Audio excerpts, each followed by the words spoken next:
Episode opening സീനില് നമ്മുടെ ആൾക്കാരെല്ലാവരും ചേർന്ന് നറൂട്ടോയ്ക്ക് എന്ത് ഗിഫ്റ്റ് കൊടുക്കാം എന്ന് തന്നെയായിരിക്കും ഇപ്പോഴും ഡിസ്കസ് ചെയ്യുക. ഉടനെ ഷിനോ അവന്റെ ഇൻസെക്റ്റുകളെ അങ്ങനെ റിലീസ് ചെയ്യും. അതിനുശേഷം ആ ഇൻസെക്റ്റുകളെ വെച്ച് അവൻ ഡിഫറെന്റ് ആയിട്ടുള്ള ഓരോ ഗിഫ്റ്റുകളും ക്രിയേറ്റ് ചെയ്യും. ഓറോച്ചിമാറു ആണെങ്കിൽ ആ ഇൻസെക്റ്റുകളെ കാണേണ്ട താമസം 100-110 പേടിച്ച് വിറച്ച് അവിടുന്ന് ഓടാൻ തുടങ്ങും. ആ കുട്ടികൾക്കാണെങ്കിൽ ഭയങ്കര അത്ഭുതമാവും. അവരിൽ 2 പേര് ആ ഇൻസെക്റ്റുകളെ പിടിച്ച് കൊല്ലാനായിട്ട് തുടങ്ങും. അതിന് ഷിനോ പറയും, അയ്യോ വേണ്ട വേണ്ട, അവറ്റകളെ കൊല്ലണ്ട, അവറ്റകള് എന്റെ ഫ്രണ്ട്സ് ആണ്. ഞാൻ പറഞ്ഞതനുസരിച്ച് അവറ്റകൾ വെറുതെ ഒരു രസത്തിന് പാറി പറന്ന് നടക്കുന്നതാണ്. കട്ട് ചെയ്ത മറ്റൊരു ഭാഗത്ത് ഇറൂക്ക സെൻസായി ആളാണെങ്കിൽ ആ 3 കുട്ടികളെ അന്വേഷിച്ച് അങ്ങനെ നടക്കുകയാണ്. അങ്ങനെ നടന്ന് ഇപ്പൊ ആള് ഷിനോയുടെ തൊട്ടടുത്തെത്തും. അപ്പൊ ആ 3 കുട്ടികളിലെ പെൺകുട്ടി, അവൾക്കാണെങ്കിൽ ആ ഇൻസെക്റ്റുകളെ തീരെ ഇഷ്ടാവില്ല. അവൾ അറപ്പോടും വെറുപ്പോടും കൂടെ മാത്രമായിരിക്കും അവറ്റകളെ നോക്കുക. ഉടനെ ഷിനോ അവൻ ആ ഇൻസെക്റ്റുകളെ ഉപയോഗിച്ച് ഇവകളെ ഉണ്ടാക്കി അവളുടെ അടുത്തേക്ക് വിടും. അത് കണ്ട് അവൾക്ക് ഭയങ്കര സന്തോഷാവും. പിന്നീട് ഷിനോ ഇൻസെക്റ്റുകളെ മനുഷ്യനാക്കി മാറ്റും, ആനയാക്കി മാറ്റും. അങ്ങനെ ഓരോരോ ഷേപ്പിൽ കൊണ്ടുവന്ന് കുട്ടികളെ എന്റർടൈൻ ചെയ്യിക്കും. കുട്ടികൾക്കാണെങ്കിൽ അത് കണ്ട് ഭയങ്കര സന്തോഷമാവും. ഉടനെ അതില് ഒരു പയ്യൻ പറയും, ഞാനും വലുതാവുമ്പോ നിങ്ങളെപ്പോലെ തന്നെ വലിയൊരു ഇൻസെക്ട് യൂസറായി മാറും. ഇത് കേട്ട് ഷിനോ അവന്റെ തലയ്ക്കൊരു കിഴുക്ക് വെച്ചു കൊടുക്കും. അപ്പൊ മറ്റൊരുത്തൻ പറയും, ഞാൻ വലുതാവുമ്പോ വലിയൊരു ഹൊക്കാഗയായി മാറും, നറൂട്ടോയെ പോലെ. ഉടനെ ഷിനോയ്ക്ക് അത് കേട്ട് ഭയങ്കര അത്ഭുതമാവും. അടിപൊളി, നിങ്ങൾക്ക് ഉറപ്പായിട്ടും നിങ്ങളുടെ ആഗ്രഹത്തിനനുസരിച്ച് ഒരുപാട് ഉയരങ്ങളിലേക്ക് എത്താൻ കഴിയട്ടെ. ആ പെൺകുട്ടി അവള് ഷിനോയോട് ചോദിക്കും, മാസ്റ്റർക്ക് വലുതാവുമ്പോ എന്താവാനാണ് ഇഷ്ടം? അതിന് ഷിനോ പറയും, എനിക്ക് സാധാരണ ഒരു ഇൻസെക്ട് യൂസർ മാത്രമായി ജീവിക്കാനാണ് ഏറ്റവും ഇഷ്ടം. അവിടുന്ന് അങ്ങനെ കട്ട് ചെയ്ത ഷിനോ അവനിപ്പോ കിബയുടെ അടുത്തേക്ക് വരും. കിബ ഫുൾ കലിപ്പില് ഷിനോട് പറയും, ഞാനും അക്കമൊരു പട്ടിക്കുട്ടിയും ഞങ്ങൾ 2 പേരും നിനക്ക് വേണ്ടി എവിടെയെല്ലാം തെരഞ്ഞു, ഇവിടെയെല്ലാം നിന്നെ അന്വേഷിച്ച് നടന്നു. നീ ഇത്ര നേരവും എവിടെയായിരുന്നു? നീ കാണുന്നില്ലേ എല്ലാ ഷിനോബികളും നറൂട്ടോയ്ക്കും ഹിരട്ടയ്ക്കും കൊടുക്കാനുള്ള വിവാഹ സമ്മാനങ്ങള് മത്സര ബുദ്ധിയോടുകൂടെ വാങ്ങിക്കൊണ്ടിരിക്കുകയാണ്. നമ്മളും അടിപൊളിയായിട്ട് എന്തെങ്കിലും ഒരു ഗിഫ്റ്റ് കണ്ടെത്തി കുട്ടപ്പനും കുട്ടപ്പിക്കും ഗിഫ്റ്റായിട്ട് കൊടുക്കണം. ഇനി നമ്മുടെ മുൻപിൽ ടൈമില്ല. സോ നീ ഉഷാറായി ചാടി നിൽക്ക്, നമുക്ക് എത്രയും വേഗം ആ ഗിഫ്റ്റ് കണ്ടെത്തണം. അവര് ടീംമേറ്റിന്റെ അവസാനത്തെ മിഷനാണ് ഇതെന്നും പറഞ്ഞ് 2 പേരും കൊറേണ സെൻസായിയുടെ അടുത്തേക്ക് വരും. എന്നിട്ട് സെൻസായിയോട് അവർക്ക് കൊടുക്കാൻ പറ്റിയ ഗിഫ്റ്റിനെ കുറിച്ച് ചില ഐഡിയാസ് ഒക്കെ ചോദിക്കാൻ തുടങ്ങും. കുഞ്ഞിപ്പെണ്ണാണെങ്കിൽ ആ അക്കമൊരു പട്ടിക്കുട്ടിയുടെ മുകളിൽ കയറി കളിച്ചുകൊണ്ടിരിക്കുകയാണ്. കൊറേണ സെൻസായി പറയും, ഞാനൊരു കോഫിയൊക്കെ കുടിച്ച് റിലാക്സ് ആയിട്ടിരിക്കുകയായിരുന്നു. അപ്പോഴാണ് നിങ്ങളുടെ ഈ കൺഫ്യൂസിങ് ക്വസ്റ്റ്യൻ. ആക്ച്വലി നിങ്ങൾക്കൊരു സ്റ്റോറി അറിയോ? പണ്ട് വർഷങ്ങൾക്ക് മുൻപ് സെഞ്ചു ക്ലാനിലുള്ള ആൾക്കാര് വിവാഹ സമ്മാനമായിട്ട് കൊടുത്തിരുന്നത് തേനാണ്. കാരണം അവരുടെ ക്ലാനും ഗ്രാമവും എല്ലാം തന്നെ കാട്ടിലായിരുന്നു. ഏറ്റവും എളുപ്പത്തിൽ കിട്ടുന്നതും വളരെ എക്സ്പെൻസീവ് ആയതും തേൻ തന്നെയായിരുന്നു. അവർ അക്കാലത്താണ് വളരെ റയർ ആയിട്ടുള്ള ഒരു ഹണി വൈൻ കണ്ടുപിടിച്ചത്. അത് ആക്ച്വലി മെഡിക്കൽ പർപ്പസിനും അവർ യൂസ് ചെയ്യും. അത് വളരെ റയർ ആയിട്ടുള്ള ഒരു ഗിഫ്റ്റാണ്. അത് നിങ്ങൾക്ക് കൊടുക്കാൻ കഴിയുകയാണെങ്കിൽ നല്ലൊരു ബെസ്റ്റ് ഗിഫ്റ്റ് ആയിരിക്കും എന്നാണ് എനിക്ക് തോന്നുന്നത്. ഷിനോയ്ക്കും കിബയ്ക്കും ആ ഒരു സജഷൻ വളരെ ഇഷ്ടാവും. ആ ഒരു ഹണി വൈൻ അതിപ്പോ ഉള്ളത് സൊറാക്കോ എന്ന് പേരുള്ള ഒരു ഗ്രാമത്തിലാണ്. നിങ്ങൾ ആക്ച്വലി ഒരു ട്രാക്കിംഗ് ടീമല്ലേ? സോ ഇതും ഒരു അടിപൊളി മിഷനായി എടുത്ത് ആ വില്ലേജ് കണ്ടുപിടിച്ച് ഹണി അത് ഹിനട്ടയ്ക്കും നറൂട്ടോയ്ക്കും ഗിഫ്റ്റായി കൊടുക്ക്. അത് കേൾക്കേണ്ട താമസം ഫുൾ ആവേശത്തില് കിബയും ഷിനോയും അവർ 2 പേരും അവിടേക്ക് പുറപ്പെടും. അവിടുന്ന് അങ്ങനെ കട്ട് ചെയ്ത അവർ 3 പേരും ഒരു ഹൈഡ് ഔട്ടിലൂടെ മുൻപോട്ട് പോവാണ്. അപ്പോഴായിരിക്കും ഒരു പൂച്ച അവരെ കറക്റ്റായിട്ട് നോട്ട് ചെയ്യുക. ആ പൂച്ച ചോദിക്കും, നിങ്ങൾ 3 പേരും ലീഫ് വില്ലേജിലുള്ളവരല്ലേ? നിങ്ങളുടെ ഹെഡ് ബാൻഡ് അത് കാണുമ്പോൾ തന്നെ എനിക്ക് നിങ്ങൾ ഏത് വില്ലേജിലുള്ളവരാണെന്ന് കറക്റ്റായിട്ട് പിടികിട്ടി. നിങ്ങൾ ഒരിക്കലും ഇവിടേക്ക് വരാൻ പാടില്ല. സോ ഇപ്പൊ തന്നെ നിങ്ങൾ തിരികെ പോണം.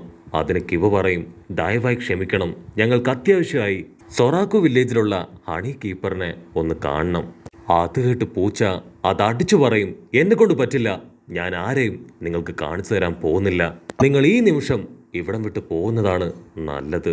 ഉടനെ കിബ അവൻ ഷിനോയോട് പറയും, ഈ ക്യാറ്റിനെ പിടിക്കുകയാണെങ്കിൽ ഉറപ്പായിട്ടും നമുക്ക് ആവശ്യമായിട്ടുള്ള ഡീറ്റെയിൽസ് ഇവന്റെ കയ്യിൽ നിന്ന് കിട്ടുമെന്നും പറഞ്ഞ് അതിന്റെ പിന്നാലെ ഓടും. പക്ഷെ ആ പൂച്ച അത് നിസ്സാരക്കാരനല്ല. അത് അതിന്റെ പവർ ഉപയോഗിച്ച് ഇപ്പൊ കിബയെയും അക്കമരുവിനെയും ലോക്ക് ചെയ്യാൻ ശ്രമിക്കും. കാര്യങ്ങൾ കൈവിട്ട് പോയെന്ന് മനസ്സിലാക്കിയ ഷിനോ അവൻ സമറിൻ ജിപ്സു ക്രിയേറ്റ് ചെയ്ത് അവർ രണ്ടുപേരെ സേവ് ചെയ്ത് അവിടുന്ന് മുൻപോട്ട് പോവും. നമ്മുടെ ആൾക്കാർ വീണ്ടും ആ പൂച്ചയുടെ പിന്നാലെ പോവും. അങ്ങനെ പോയി പോയി അതിന്റെ ക്ലോസ് എത്തുമ്പോഴായിരിക്കും ഒരു ചുന്ദരി പെണ്ണ് അവിടേക്ക് ചാടി വീഴുക. അവൾ ചോദിക്കും, സത്യത്തിൽ നിങ്ങളൊക്കെ ആരാ? നിങ്ങൾ എന്തിനാ എന്റെ പൂച്ചയുടെ പിന്നാലെ ഓടുന്നത്? കിബയാണെങ്കിൽ അവളെ കണ്ട് വലിയൊരു വമ്പൻ ഓസ്കാർ ആക്ടിംഗ് ഒക്കെ ഇട്ടു കൊടുക്കും. അവൻ ആ പൂച്ചയെ കയ്യിലെടുത്ത് പറയും, ഇത് ആക്ച്വലി ഭയങ്കര ക്യൂട്ടാണ്, എനിക്കിതിനെ ഒരുപാട് ഇഷ്ടപ്പെട്ടു, ഇതിനെ ഒന്ന് തൊടാൻ വേണ്ടിയാണ് ഞങ്ങൾ ഇതിന്റെ പിന്നാലെ ഓടിയത്. കിബയ്ക്കാണെങ്കിൽ ആ ചുന്ദരി പെണ്ണിനെ ഒരുപാട് ഇഷ്ടാവും. കിബ പറയും, ഈ ഒരു ക്യാറ്റ് നിങ്ങളെ പോലെ തന്നെ ഭയങ്കര ബ്യൂട്ടിഫുൾ ആണ്. ഞാൻ ആക്ച്വലി ലീഫ് വില്ലേജിലെ അടുത്ത ഹൊക്കാഗെയാണ്. എൻ്റെ പേര് കിബ, ഇവരൊക്കെ എൻ്റെ ഫ്രണ്ട്സ് ആണ്. ഷിനോ ആണെങ്കിൽ അവൻ്റെ തള്ളു കേട്ട് വണ്ടടിക്കും. കിബ വീണ്ടും അവളോട് പറയും, ഞങ്ങൾക്ക് അത്യാവശ്യമായിട്ട് ആ ഹണി ബീ കീപ്പറിനെ ഒന്ന് കണ്ടുമുട്ടണം, ഒന്ന് കണ്ടെത്തണം. അതിനുവേണ്ടിയാണ് ഞങ്ങൾ ഇവിടേക്ക് എത്തിയത്. ഉടനെ അവളാണെങ്കിൽ നമ്മുടെ ആൾക്കാരെയും കൂട്ടി ആ ബീ കീപ്പറിന്റെ അടുത്തേക്ക് കൊണ്ടുപോകും. കട്ട് ചെയ്ത ആ ബീ കീപ്പർ അവന്റെ അടുത്തേക്ക് അവൻ വളർത്തുന്ന ഒരു തേനീച്ച അത് പറന്നെത്തി അവൻ ഇൻഫർമേഷൻ കൊടുക്കാൻ തുടങ്ങും. നമ്മുടെ ആൾക്കാരാണെങ്കിൽ അവനെ തേടി വന്നോണ്ടിരിക്കുകയാണ്.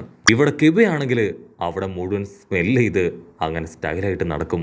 അപ്പൊ ഷിനോ അവന് കിബയെക്കുറിച്ച് ഓർത്ത് ഭയങ്കര അഭിമാനം തോന്നും. കാരണം കിബയ്ക്കാണെങ്കിൽ വലിയ വലിയ ഡ്രീംസ് ആണ്. ഫ്യൂച്ചറിൽ ഒരു ഹൊക്കാഗെയായി മാറണം, ഭയങ്കര സ്ട്രോങ് ആവണം എന്നൊക്കെയാണ് അവന്റെ തോട്ട്സ്. ഷിനോ അങ്ങനെ ഫ്ലാഷ് ബാക്ക് ഒക്കെ ആലോചിച്ച് ഒരുപാട് സന്തോഷത്തില് കണ്ണു തുറന്ന് നോക്കുമ്പോഴായിരിക്കും അവന്റെ തൊട്ടു മുൻപിലുണ്ടായിരുന്ന കിബയെയും അക്കമരുവിനെയും കാണാനുണ്ടാവില്ല. കിബയുടെ ഹാർട്ട് ബീറ്റ് കൂടാൻ തുടങ്ങും. അവനിപ്പോ ആ കാട് മുഴുവൻ കയറി ഇറങ്ങി ഓടും. അപ്പൊ ഒരുപാട് തേനീച്ചകള് അവറ്റകൾ അങ്ങനെ പറന്നു വന്ന് ഷിനോയെ അറ്റാക്ക് ചെയ്യാൻ തുടങ്ങും. അതിലൊരു തേനീച്ച അവനെ കുത്തും. ഉടനെ ആ ബീ കീപ്പർ അവനിപ്പോ ഷിനോയുടെ മുൻപിലേക്ക് വരും. ബീ കീപ്പർ പറയും, നിങ്ങൾ അന്വേഷിക്കുന്ന ആ ബീ കീപ്പർ അത് ഞാനാണ്. നീ അബുറാമി ക്ലാനിലെ ഷിനോ അല്ലേ? അതിന് ഷിനോ പറയും, അതെ. ഉടനെ ബീ കീപ്പർ ഷോക്കായിട്ട് അവന്റെ ബോഡിയിലേക്ക് നോക്കും. നിനക്കിപ്പോഴും ഒരു കുഴപ്പമില്ലേ? ഞാനാണ് ആക്ച്വലി നിന്നെ അറ്റാക്ക് ചെയ്തത്. ഇതിനോടകം എന്റെ പോയിസൺ നിന്റെ ബോഡിയിൽ കയറേണ്ട സമയം കഴിഞ്ഞു. പക്ഷെ നിനക്കാണെങ്കിൽ ഒരു ചേഞ്ചും ഇല്ല, ഒരു മാറ്റവും ഇല്ല. ബീ കീപ്പർ തല താഴ്ത്തി അവനോട് പറയും, എന്റെ പോയിസൺ അത് നിന്റെ ബോഡിയിൽ ഒരു ഇമ്പാക്റ്റും ഉണ്ടാക്കിയിട്ടില്ല എങ്കിൽ നീ ഭയങ്കര പവർഫുൾ ആണ് എന്നാണ് അതിന്റെ അർത്ഥം. സോ നിനക്കെന്നെ കൊല്ലാന്ന് പറഞ്ഞ് ബീ കീപ്പർ ഇപ്പോ അവന്റെ മുൻപിൽ മുട്ടുകുത്തിയിരിക്കും. അതിന് ഷിനോ അവൻ പറയും, ഞാൻ ഇവിടേക്ക് വന്നത് ആരെയും കൊല്ലാനോ തിന്നാനോ ഒന്നും അല്ല. എനിക്ക് ആവശ്യം ആ ഹണി വൈനാണ്. നിനക്ക് ബുദ്ധിമുട്ടില്ലെങ്കിൽ ഒരല്പം ഹണി വൈൻ എനിക്ക് തന്നൂടെ? അത് കേൾക്കേണ്ട താമസം അവനൊരു ജഗ് നിറയെ ഹണി വൈൻ ഇപ്പൊ ഷിനോയ്ക്ക് കൊടുക്കും. ഷിനോ പറയും, താങ്ക് യു സോ മച്ച്. ഇനി എനിക്ക് ഇവിടുന്ന് പുറത്തേക്ക് പോകണം. പുറത്തേക്ക് പോകാനുള്ള വഴി കൂടെ നീ വേണം കാണിച്ചു തരാൻ. അപ്പോഴായിരിക്കും അവൻ പറയാ, ഇവിടേക്ക് ഒരിക്കൽ വന്നാൽ പിന്നെ ആർക്കും പുറത്തേക്ക് പോകാൻ കഴിയില്ല. നിങ്ങളെ പുറത്തേക്ക് കൊണ്ടുപോകാൻ എന്നെ കൊണ്ടാവില്ല. ഈ കാട് മുഴുവൻ വലിയൊരു ജിപ്സൂല് അങ്ങനെ ലോക്ക് ചെയ്തിരിക്കുകയാണ്. സോ ഇവിടേക്ക് ആര് വന്നാലും അവരെ തിരികെ പോവാൻ ഈ ജിപ്സു അനുവദിക്കില്ല. അത് കേട്ട് ഷിനോ അവൻ ടെൻഷനായി പുറത്തേക്ക് ഓടാൻ ശ്രമിക്കും. പക്ഷെ അവനെ കൊണ്ട് കഴിയില്ല. കട്ട് ചെയ്താ ഇവിടെ കിബയും അക്കമരും അവർക്കാണെങ്കിൽ ഒരു പോറൽ പോലും ഏൽക്കാതെ വളരെ സിമ്പിളായി പുറത്തേക്ക് വരികയാണ്. അതേസമയം ഇവിടെ ബീ കീപ്പർ അവൻ ഷിനോയോട് പറയും, ആക്ച്വലി നമ്മൾ രണ്ടുപേരും ഒരുപോലെയാണ്. നമ്മളുടെ രണ്ടുപേരുടെയും വഴി ഇതുവരെ നമുക്ക് കണ്ടുപിടിക്കാൻ കഴിഞ്ഞിട്ടില്ല.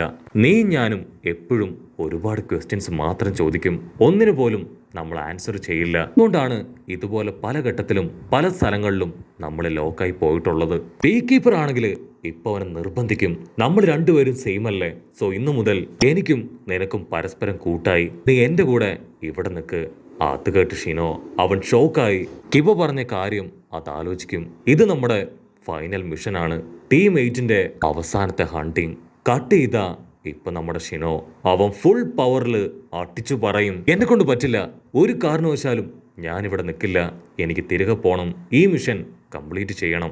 ഇനി മുതൽ ഒന്നിനെക്കുറിച്ച് ഓർത്ത് ഞാൻ ടെൻഷൻ ആവില്ല, എല്ലാ ചോദ്യങ്ങൾക്കും എനിക്ക് ഉത്തരം ഉണ്ടാവുമെന്ന് പറയും. ഷിനോ അത് പറഞ്ഞു തീർക്കേണ്ട താമസം ഷിനോ അവൻ അടുത്ത സെക്കൻഡ് ഇപ്പൊ എൻട്രൻസിന്റെ മുൻപിലെത്തും. ഷിനോ അങ്ങനെ ടേൺ ചെയ്ത് ആ ബീ കീപ്പറിനോട് പറയും, ബീ കീപ്പർ, നീ ഒരു കാര്യം മറക്കാൻ പാടില്ല, നമ്മുടെ ജീവിതം എന്തായിരിക്കണമെന്ന് ഒരു വ്യക്തമായ കാഴ്ചപ്പാട് നമുക്കുണ്ടാവണം.